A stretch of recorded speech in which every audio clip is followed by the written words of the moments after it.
So now you had these two giants, and stepping back from the two of them, is there a theme that you feel like runs through both of their lives that speaks to you? I think there is a sense of trust, like a deep and profound trust that God is going to lead them where they need to be. Uh, this sense of home Mm. came up like around Nouwen. Um, Mm. but he never really felt at home until the last like portion of Mm. his life when he found L'Arche and uh, to be invited into that community. And I think I saw a similar journey with Merton in the way there was a sense of that God would lead him where he needed to be. Mm. And so like both of them having that deep trust that God is working and Mhm. God will lead them where Mhm. they need to be Mhm. was a big one.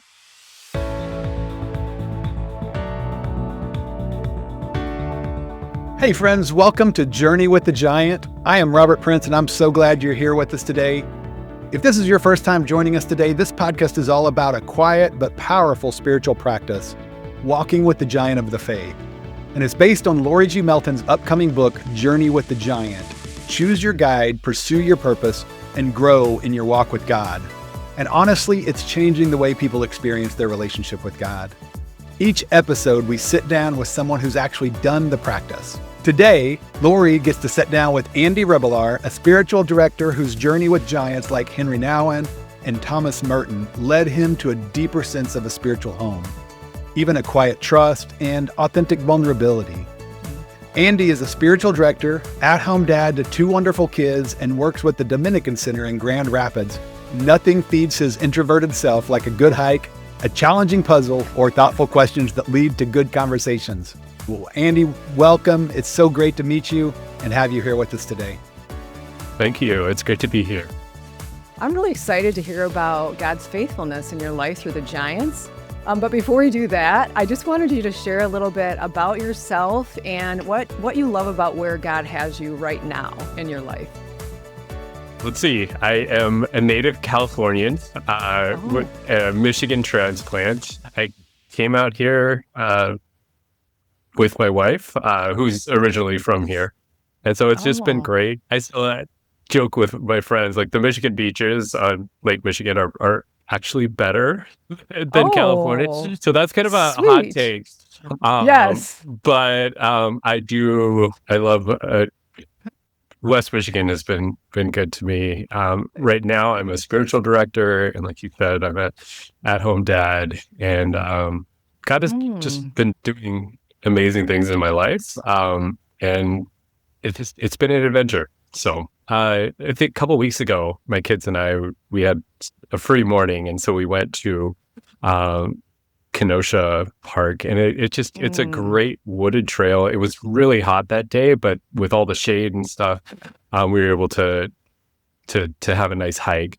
But they Mm. have a creek going through right by Oh. the trail, and so my kids were like just chomping at the bit to like get down there, get in the water, and those guys like not here, worried about mosquitoes and all that kind of stuff. And we finally found like a good place, and I thought like a little bit or further up, like there was another family like going in the creek. All right, Mm. kids, go for it. And You can then do it. Yeah. yes, yeah, and they just had fun, and it was just fun Uh, exploring and just being present. And what's mm. great too is like it's relatively close to our house, so Oh. we've seen it in all sorts of seasons. So when the creek is frozen over and there's snow everywhere, and just kind of going about, and so you just see life Mm. in so many different ways.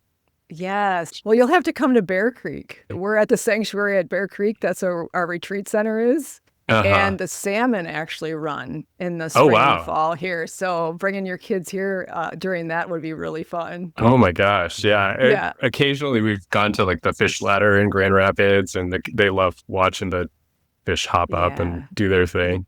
But yeah, to see Yes. them in an actual like river, and yeah. Yeah, yeah. Well, we're so glad to have you here today to talk about giants. And your story goes back a few years, I think, with walking with your first giant. So I hmm just wondered if you could share about how you first heard about the practice, what that was like for you. Yeah. For the longest time, I knew I wanted to be a spiritual director. Shortly after moving to Grand Rapids, got involved with spiritual direction, and then the Dominican Center in Grand Rapids has their spiritual directors practicum, and part of the practicum, they invite you to take a giant and journey with them for the 2 years and see kind of like where you're led and what happens with that. And so previous to starting the practicum, I did spiritual foundations, and they go through a number of the mystics. And there was just something about Thomas Merton, his quotes, like always just rung true to my heart. And that contemplative side to him just really spoke to who I was and what I felt like God was calling me to. And so when it came time to select someone, Merton was the one who came up. Yeah. So did you have any reservations about this practice? Had you done anything like this before in your faith? No, I hadn't. I'm very open to new experiences. And so that was one of the things where it's like, oh, like there must be some good value in this. The fact that it's a part of the program, it's been a part of the program for a number of years.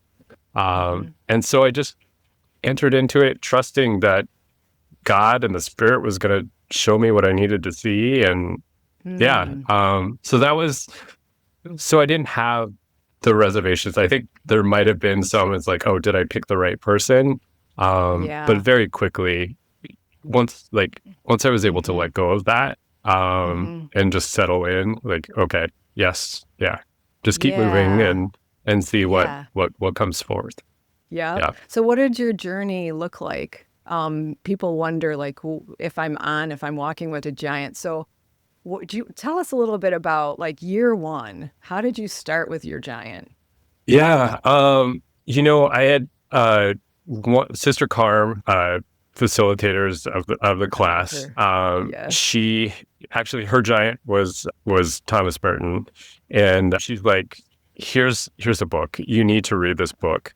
Like that was the start of it. And it was a biography. It was a pretty like extensive biography about Thomas Merton, and that gave me a good context, like of different phases of his life.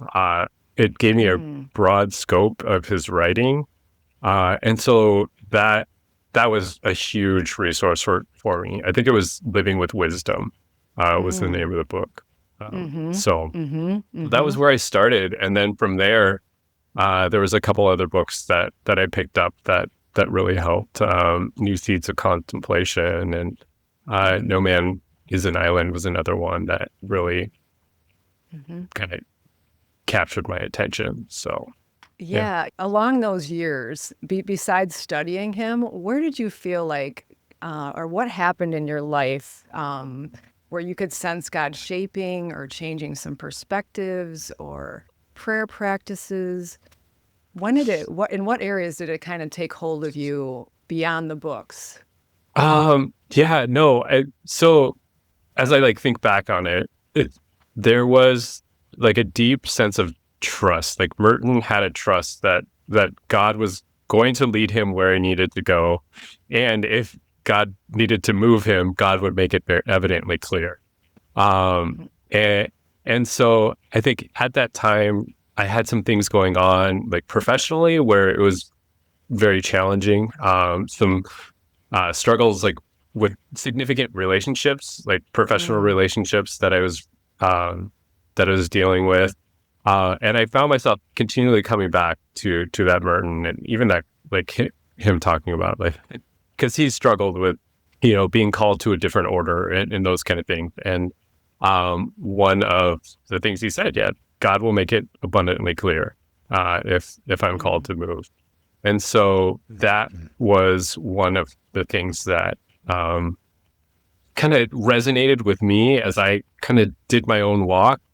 And there were definitely times when I struggled. I was like, God, is this really where you're calling me? I don't understand what's going on. And there there wasn't a clear answer, like yes or no, but there wasn't a clear no. So Yeah. and so it was that continuing to walk by faith and to trust that even though it's hard, I can like there's something here for me. And as things unfolded, like there was. So Yeah. I know from the lives of our giants, we see these examples that comfort us as we're going through our own trials.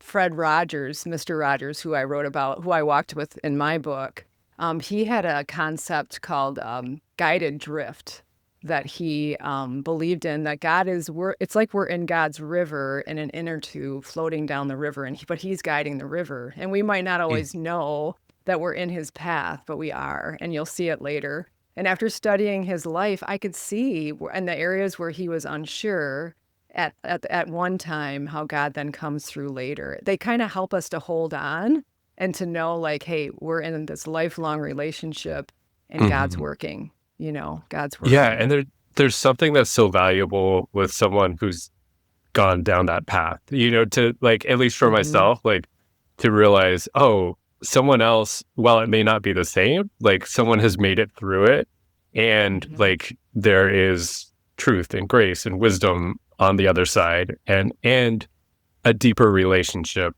the possibility of a deeper relationship with God and the Spirit in your faith. So yeah.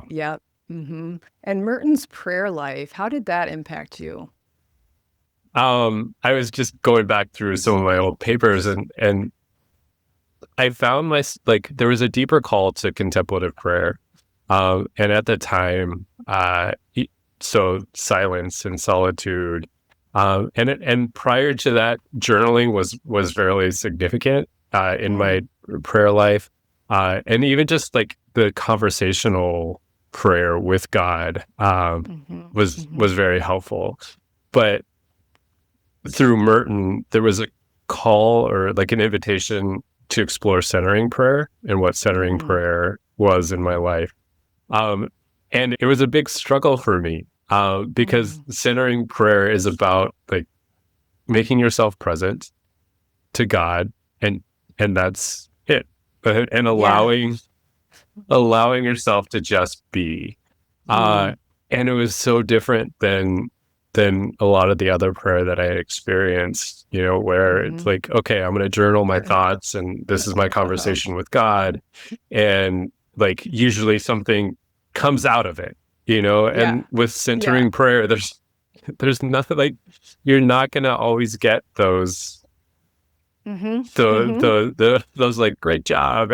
We like results, right? Yes, we like results from our prayer life. Even we don't just somebody be needs present. to be talking right now, right? Somebody needs to fill this space. Yeah. And I would like and I would talk about this with my own spiritual director about how, like, I don't even understand like what's happening, and something clicked within a couple months where it's like, oh, I'm starting to notice like a deeper sense of peace. I don't know how God is working. Like, it's not as tangible and evident as it's been in previous forms, but like there's a sense that God is working, and I don't need to know. Can I let go of all of that and just be more present, not only in my prayer life, but be present to the people and the relationships around me, the experiences, all of those things.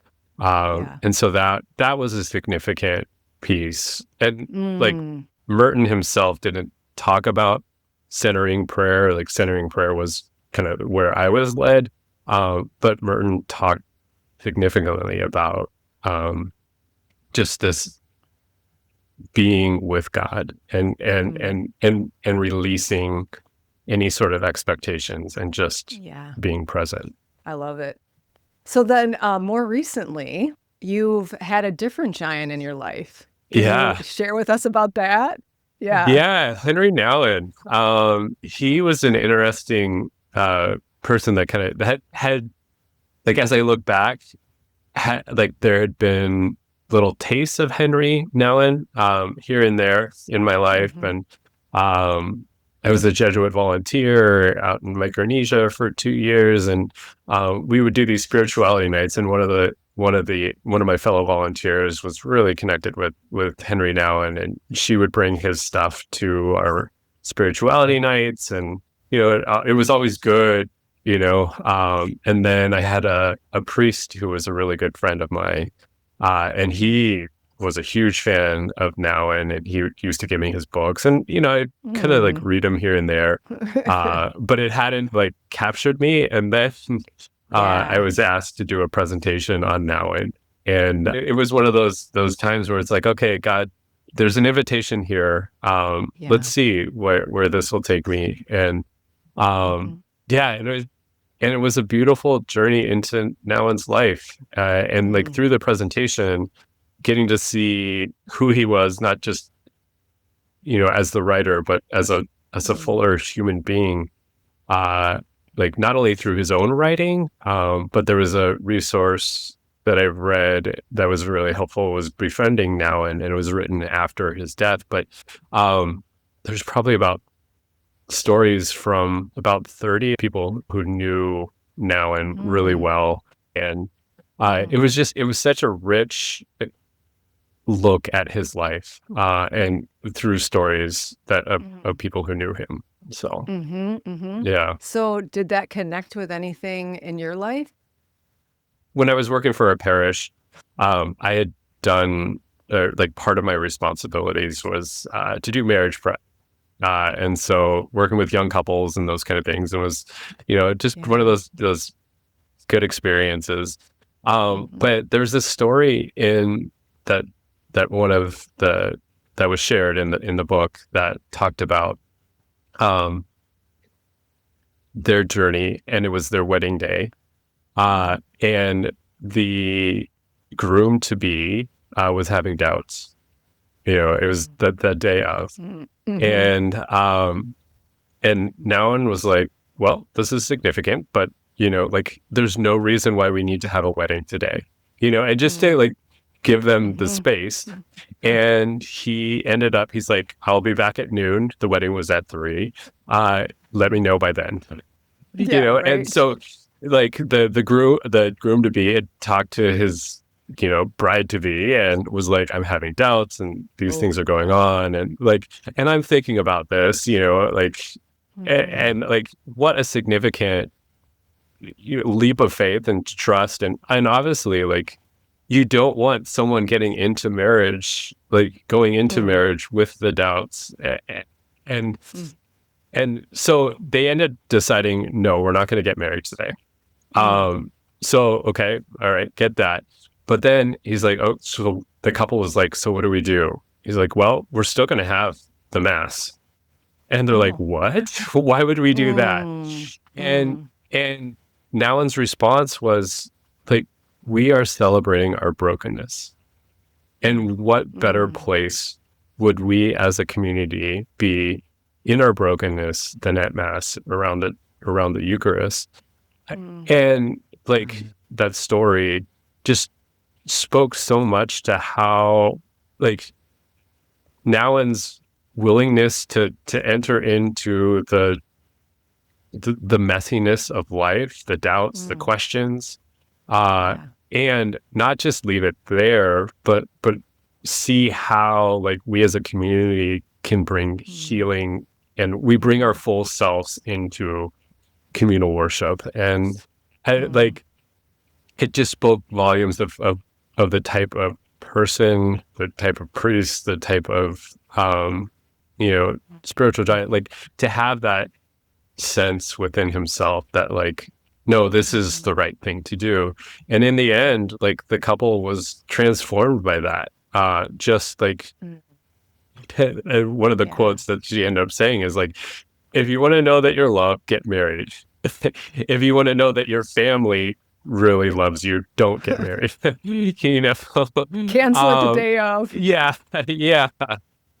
But they both talked about like what a transformative experience it was for the entire family who was coming with all this pain and all this suffering and like questions and so many different emotions, and how around the Eucharist, like they were able to be transformed in that moment to a place of healing, and one that's like, well, we still have all this food afterwards, so let's Have a let's go party. downstairs and celebrate. Yeah. And like Wow. that, like, had you stopped with like, okay, the wedding's off, Yeah. like that healing or that redemption could not have happened. Yeah. So Yeah. it Yeah. just, Yeah. yeah, just that very powerful. And so like Yeah. that spoke to my own, like, having experience with couples and those kind of things, but also in my own things, like what parts of my life am I called to enter into those shadowy spaces, Yeah.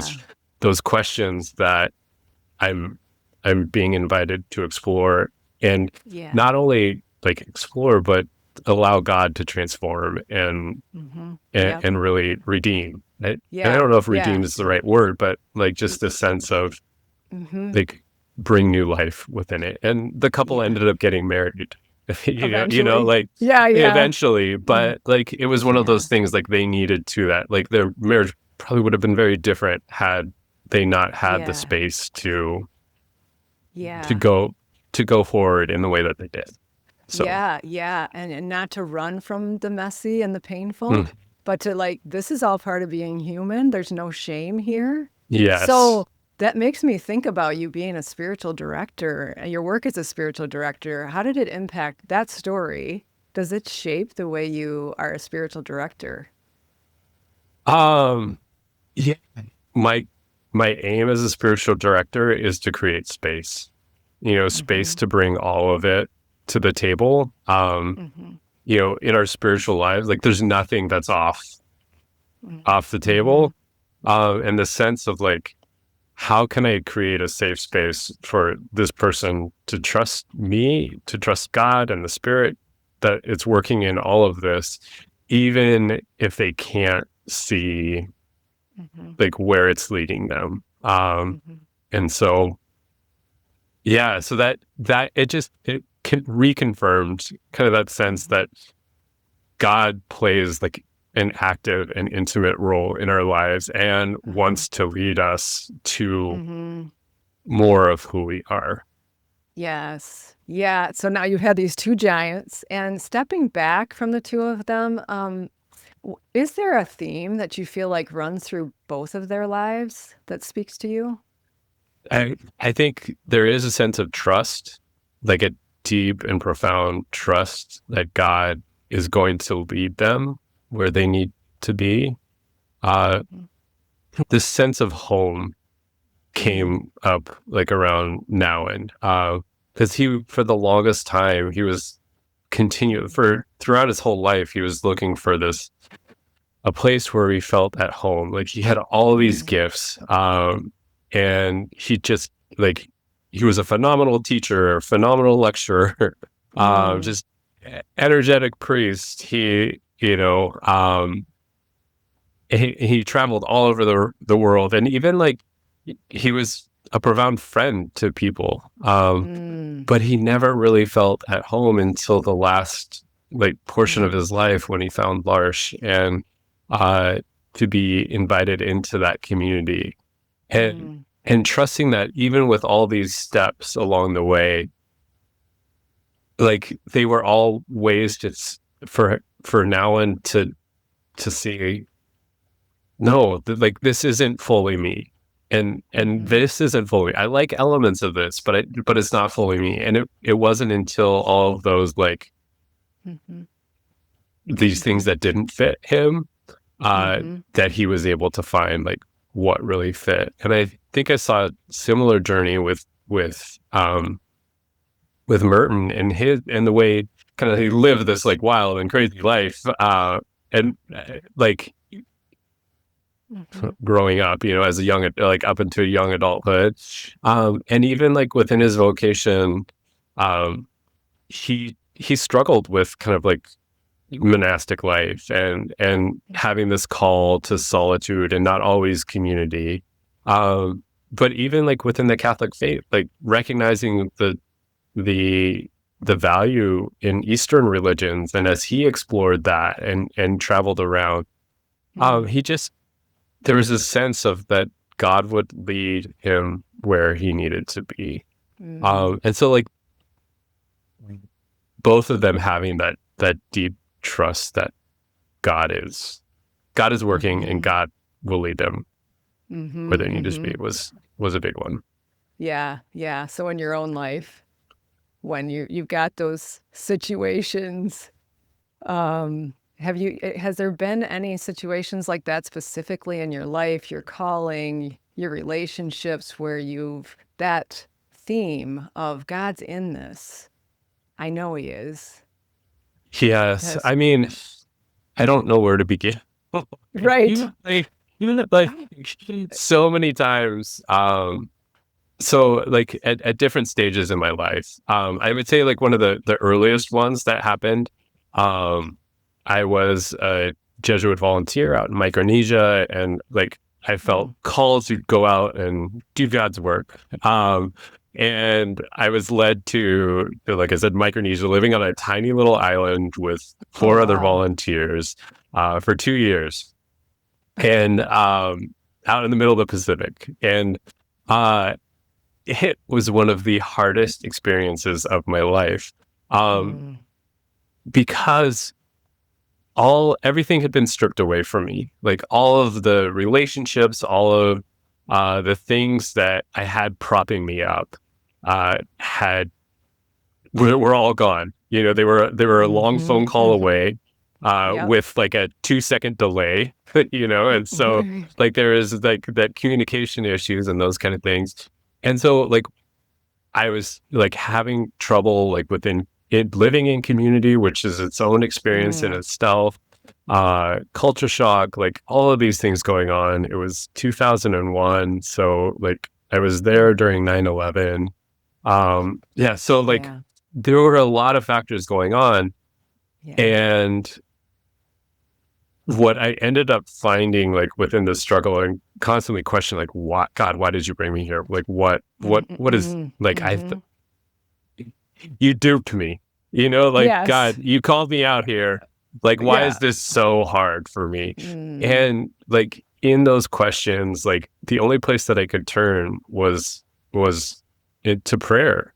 And I began journaling, and my journals were letters to God. And I found like within like my journaling, like I found myself transformed, like somehow God and the Spirit would work within me. And like I'd start off at one place, and then by the end of this prayer, I could be in a completely different place. And to experience that and to see that God is intimately involved, is interested, is like active, gave me the foundational relationship that I like carry with me today. And so like recognizing like, okay, hey, I may not see where God is leading me, but God is there. God is present. Yes. So, Yes. Yeah. I can definitely see the connection there with Merton and with Nouwen and how they live their life. Yeah. Wow. So there's going to be people listening that have never heard about giants. They've never heard about walking with a giant. It's not part of their experience, and they're kind of like, I'm not sure about this. Why would I do this? Why what will I gain from delving deeper into this? What would you tell them? Well, I think there's a number of different layers with this. I think in one sense, like to see these people that often we hold up, you know, for obvious reasons. Like we hear stories about like who these people are, and they're inspiring and those kind of things. But walking with the giants and my walk with my giants, like you also see their imperfections. And that was good for me. So it's like, oh, this holiness thing, like this is for everybody. You don't need to be perfect to do this. True. You know, and I think that was so liberating in the sense that like these stories are so different, you know, like there are similarities between Merton and Nouwen, and you can find similarities throughout, like, but they're all different. And I think the thing that's really true as we walk with journeys with the giants is that you see that like this is them living out their fullest life that God is calling them to. And for me, like that sense of like, oh, like as I like take steps forward or, and sometimes backwards, is the sense that like God is inviting me into a fuller version of myself. And like this is not only like their call, but this is my call. And like, it's a real gift to do this. And like, and just like to get a sense of like, oh, wow, like there's something special here that God is leading me towards, or and something more than I could have ever imagined.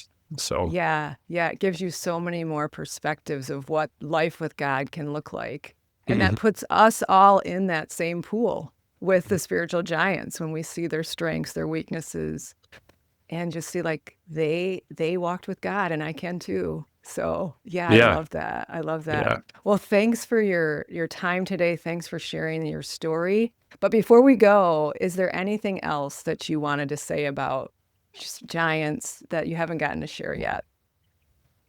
I worked with the practicum, and one of the participants who was going through the practicum was like, these are the two giants that I'm struggling with. You pick one for me, and we'll go, and we'll go with that. I love it. And so my sister Diana and I picked someone for her, and for the longest time she fought it. Like she was really, she had said, "I'm open," and and it turns out she wasn't. Yeah. But by the end of the time, she slow. It was a slow journey for her to embrace her giant. Yeah. But when she did, it was transformative. And so, like, trust the giant, like that is speaking to you, even if there is that resistance within you, because God can do amazing things with it all. But there's a reason why a giant may be speaking to you. So yes. Yeah. Thank you. I love that. I was one of those high control people, so I understand that poor woman, But no, that's great. Yes. But thanks, Andy. Thanks you for being here. God bless you and your ministry at the Dominican Center, and I will be back there soon to take classes. Wonderful. Well, we'd love to have you. Lori, wow, what a great conversation. Even just listening to Andy, listening to Andy talk about Merton, and Merton is who I walked with in my second year of journeying with the giant. And there were some things that Andy talked about, especially the way he trusted. And just a few months before I even chose Merton to start walking with him, God had revealed kind of a deeper level of distrust in me. And at that point, I had been on staff at a church by 6-7 years. And so then when I chose Merton, after this conversation with Andy, I can look back and see how he used Merton, even though I probably led my group more than I walked with my giant that year, because that's the year I led that group. I can see how Merton really impacted the way I trusted God and grew in my trust of God in ways that I hadn't even really truly considered until just now for this conversation. Wow. That's cool. just one more. Yeah, it's just one more example of how our lives can be impacted by other people's journey with their giants. It's it's just so amazing to think of. Yeah, it's so cool. And the funny thing about that is his other giant was Henri Nouwen that he studied. And actually, Henri Nouwen was part of my journey with Mr. Rogers, with Fred Rogers. He was Fred Rogers' living mentor at the time. Oh, wow. I was listening to his conversation about Merton and receiving from that. And then as he talked about Nouwen, I was receiving from that, and it was reinforcing some of the things that God was working in my life during my walk when I studied Nouwen. So, God is just building one block upon another in our spiritual life and what he's doing to shape us. And like I said with Andy, as we were closing that episode, I loved the thing, how he brought out the mystery of God, how we can just trust that God is always working in our life whatever we see, we don't see, and also the invitations that he offers us, that we can Yeah. just, like those giants, follow Yeah. those leadings. Right. And just even realizing some of the things he said, just realizing that sometimes our giants just help us hold the questions with more peace even. Right. And that felt true for Andy and during some of the things he said during our conversation. And even it was less about copying someone else's path, which I think this is true for all of the giants and all the people we've talked to. Less about copying someone else's path and more about being anchored in who we're becoming because of our giant and the way they're reflecting God to us even. Yes. Well, as we come to a close today, friends, I just want to say, first off, thank you so much for joining us. If there's something in Andy's story that is stirring in you, don't rush past it. Take a moment, maybe even now, to sit with the Lord and ask what thread he's tugging on in your heart. And we'd love to hear how these conversations are landing with you. Lori would actually love for you to email her.